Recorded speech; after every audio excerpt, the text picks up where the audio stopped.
Hello everyone, and welcome to Vlinko's channel. In today's video, I will guide you through the process to fix the issue where Windows 11 USB sound keeps playing. And now, let's get started.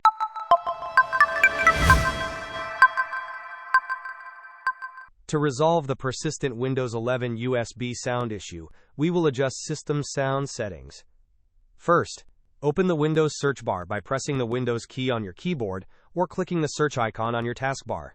Type Windows Sound or System Sound into the search bar, and then select Change System Sounds from the results. This action will open the Sound Control panel. Within the Sound Control panel, locate the Power Scheme setting. Ensure that the power scheme is set to either Windows Default or No Sound. If it is already set to No Sound, your issue is likely resolved.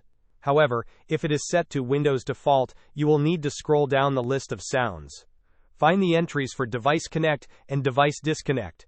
Select Device Connect and change its associated sound to None. Repeat this process for Device Disconnect, also changing its sound to None.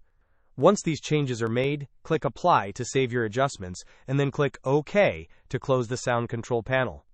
Hope this was helpful. Don't forget to like and subscribe if you enjoyed. As always, thanks for watching, and I will see you in the next video.